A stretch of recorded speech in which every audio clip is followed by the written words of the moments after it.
Tabe, jumpa lagi dengan saya di Negara Bijaksana, channel yang membahas sebuah persoalan populer di Indonesia secara bijaksana dan dijamin dengan pemikiran terbaru.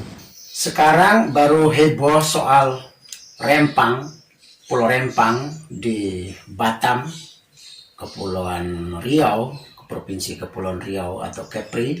Hebohnya karena salah satu perusahaan datang membawa aparat negara, yaitu aparat TNI dan polisi atau Polri, menanam patok, memberi patok sebagai tanda wilayah hak milik atau wilayah kekuasaan salah satu perusahaan yang akan bekerjasama dengan pihak investor dari Cina untuk membuka pabrik kaca, katanya kaca terbesar kedua dunia. Terjadi huru-hara karena terjadi penolakan dari masyarakat Rempang, sementara dari pihak aparat hendak melakukan penggusuran. Itu versi umum ya, terutama dalam versi-versi aktivis mengatakan penggusuran sejak dulu. Tapi tahu-tahu dalam kasus Rempang ini muncul satu terminologi baru datang dari Pak Mahfud MD sebagai Menko Polhukam, bahwa bukan penggusuran tapi pengosongan. Penggunaan kata pengosongan bukan penggusuran.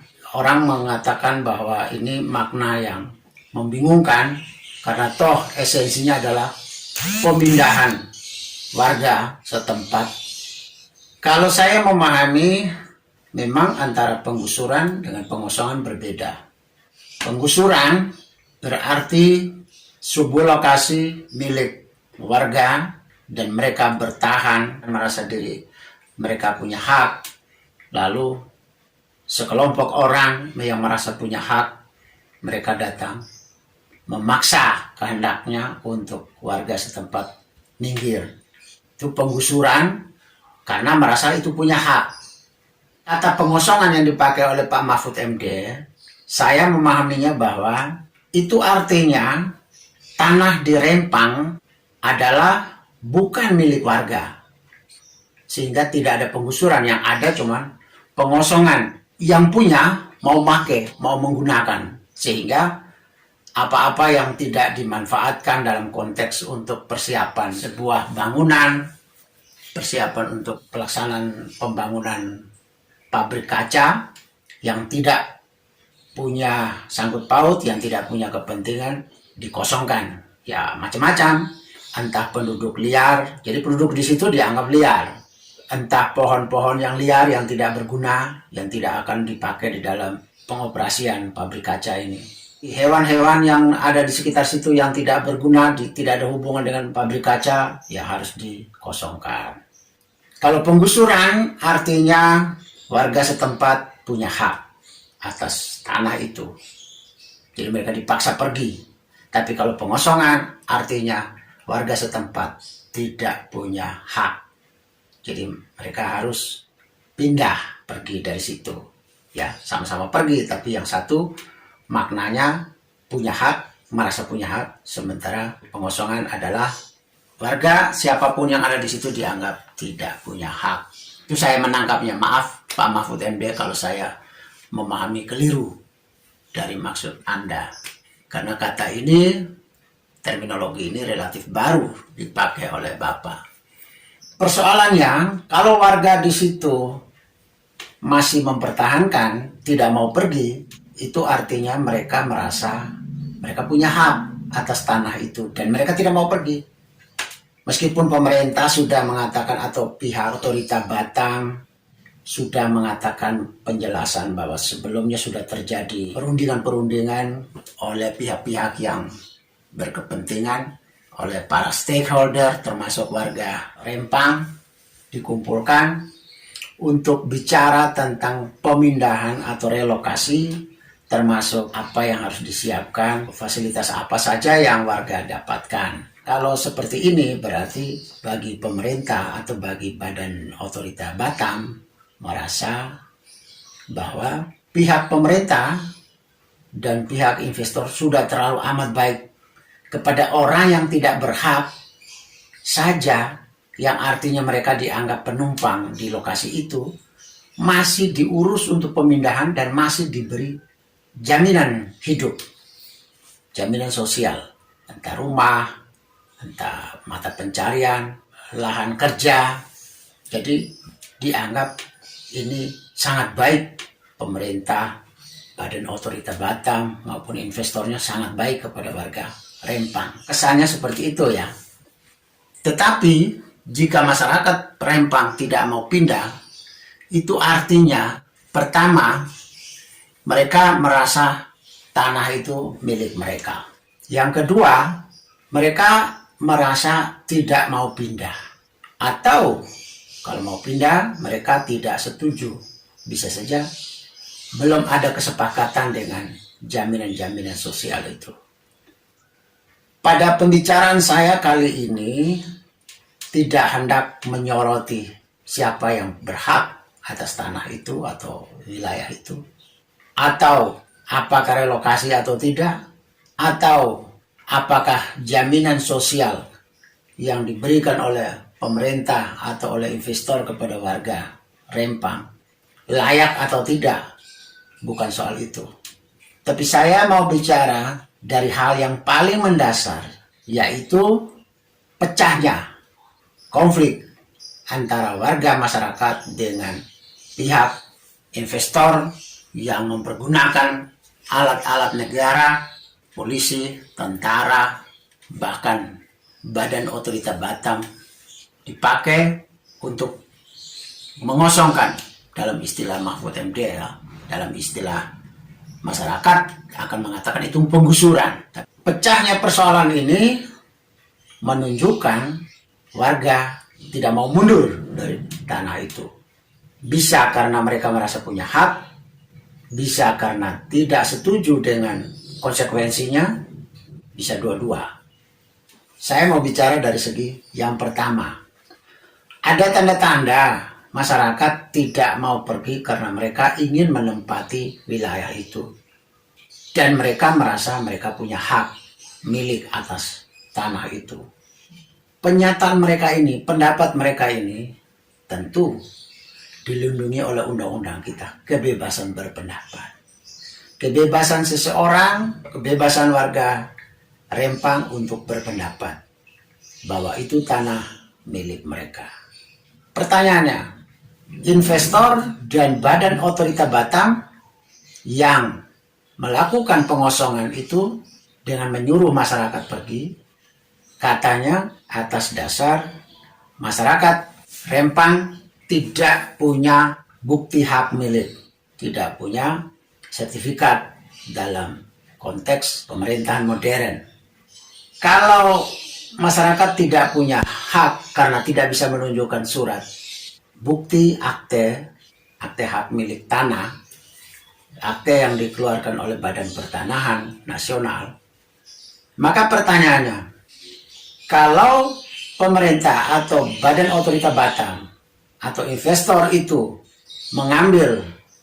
mengelola tanah itu, apakah punya akte juga? Kalau masyarakat Rempang dituntut, kalau punya hak milik harus ditunjukkan dengan akte. Apakah pemerintah punya akte juga? Akte sebagai hak milik negara. Bagaimana pemerintah bisa membuktikan? Pemerintah kan tidak punya bukti juga.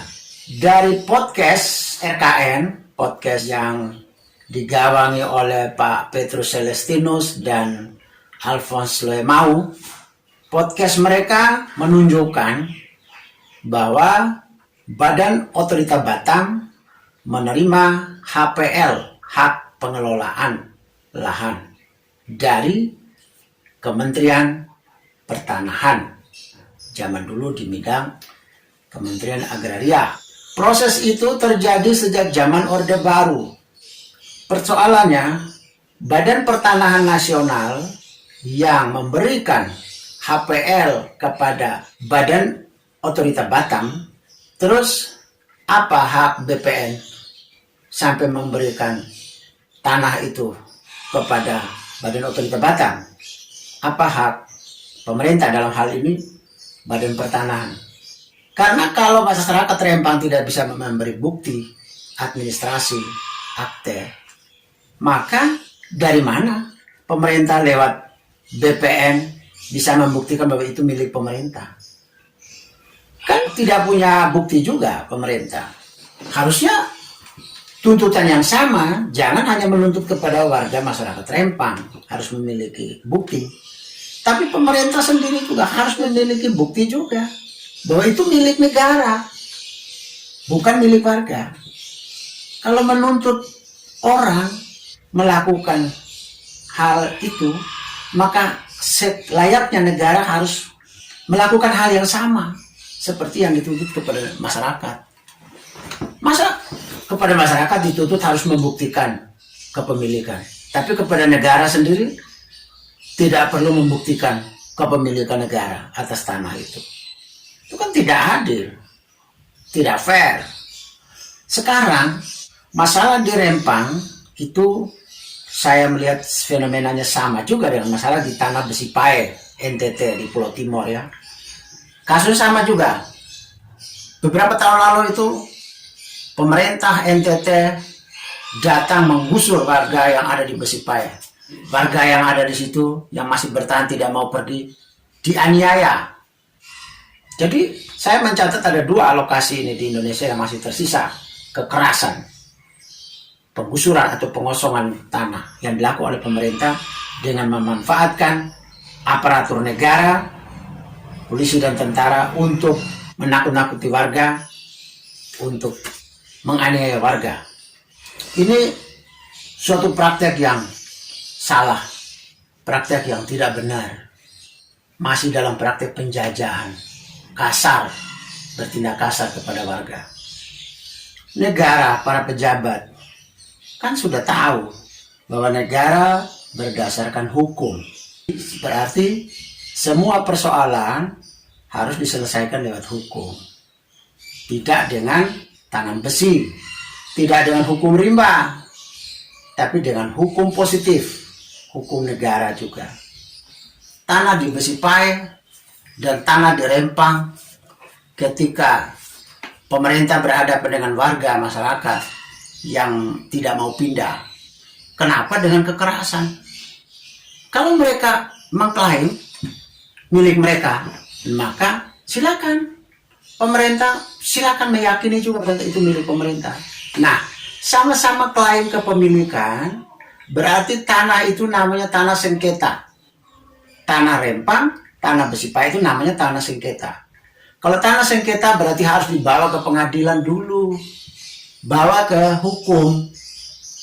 Kalau kompromi sudah tidak bisa, kalau melakukan pendekatan-pendekatan musyawarah sudah tidak ada jalan keluar, ya terakhirnya harus ke hukum.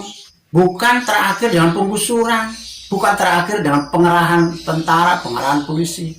Tidak, bawa ke hukum. Saya kira Pak Mahfud MD kan sebagai seorang pakar hukum kan tahu bahwa penggusuran tidak benar, itu praktek penjajahan, itu praktek bukan negara hukum, itu praktek negara otoriter, negara penjajah, negara kolonial. Kalau negara merdeka, negara hukum, semua persoalan kalau sudah melalui musyawarah tidak bisa ketemu, kamu tetap mengatakan itu milikmu, saya tetap mengatakan itu milik saya, maka mari kita bawa ke jalur hukum, bawa ke pengadilan. Silakan pemerintah duluan toh. Pemerintah duluan membawa ke pengadilan, agar di sanalah, di pengadilan, di depan hakimlah, pemerintah silakan membuktikan bahwa tanah itu milik pemerintah, milik negara. Masyarakat juga begitu, silakan membuktikan bahwa tanah itu milik warga. Jika hakim sudah memberi keputusan, vonis yang berkekuatan hukum tetap, maka terakhirnya yang akan melakukan pembersihan pengosongan lokasi adalah tugas jaksa. Itu ketatanegaraan kita. Ketatanegaraan kita tidak mengenal polisi, tentara, pejabat datang mengosongkan sebuah lahan yang bermasalah. Itu tidak dikenal dalam ketatanegaraan kita. Ketatanegaraan kita mengenal pengosongan atau penggusuran harus dilakukan oleh jaksa.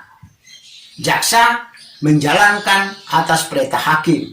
Ketika hakim mengatakan ada salah satu vonis, di dalam vonis hakim itu kan diperintahkan kepada jaksa untuk mengosongkan lokasi itu. Maka yang nongol di tanah Besipae, yang nongol di tanah Rempang, bukan polisi tentara, bukan pejabat publik, tapi jaksa yang akan muncul di sana. Itu prosedur hukum kita, prosedur tata negara kita. Kalau kita berbicara pejabat, termasuk Pak Jokowi, Pak Mahfud MD, kalau kalian berbicara di mimbar dengan mengatakan negara ini negara hukum, semua persoalan diselesaikan dengan musyawarah. Yang kedua, kalau musyawarah tidak mencapai titik temu, harus diselesaikan di pengadilan lewat jalur hukum. Maka tunjukkan konsekuensinya, harus konsekuen. Negara, pemerintah lebih dahulu menunjukkan kepada warga bahwa ini loh kami bicara tentang negara hukum, kami bicara tentang penyelesaian lewat jalur hukum, maka kamilah teladannya membawa persoalan ini ke arah hukum. Lihat hakim memutuskan apa nanti. Hakim menolak atau menerima gugatan. Jangan memaksa kehendak. Tanggal 28 September harus dikosongkan. Tidak. Itu praktek kolonial. Jadi artinya sama juga dengan apapun terjadi itu milik negara. Apapun terjadi itu milik Badan Otorita Batam. Apapun terjadi itu milik investor. Tidak demikian. Begitu masyarakat tolak, hargailah pendapat masyarakat. Kebebasan berpendapat dihargai di negara ini. Konstitusi kita diselesaikan. Kalau musyawarah tidak bisa mencapai kesepakatan, bawa ke jalur hukum. Nanti hukum yang akan menegakkan kebenaran di atas tanah Rempang dan tanah Besipae. Bukan kekuasaan, bukan uang, bukan pentung, bukan bedil, bukan sepatu boneng, tapi hukum. Bawa ke hakim pengadilan, hakim memutuskan, jaksa yang akan mengeksekusi tanah itu. Jadi hentikan pembicaraan tentang tanggal 28 September harus dikosongkan. Tidak. Harus ditempuh jalur hukum. Karena katanya sudah terjadi musyawarah, dalam hasil akhirnya masyarakat tetap tolak. Ya berarti kita harus menghargai mereka. Mengapa kamu tolak? Ya bicaralah di hukum. Terima kasih. Selamat berjuang untuk warga Rempang dan Besipae.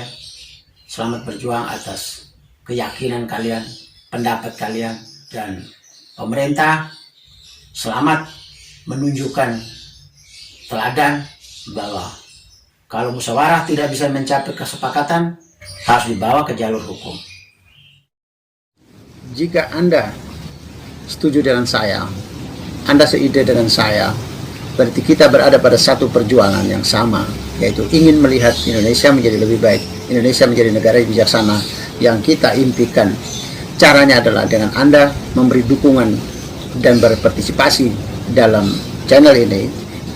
Subscribe di bawah channel ini, bunyikan lonceng di sampingnya untuk menunjukkan Anda berlangganan secara gratis, dan ada pemberitahuan setiap kali saya mengirim edisi baru. Dan jika Anda setuju dengan ide ini, jangan lupa bagikan ke semua relasi Anda. Terima kasih.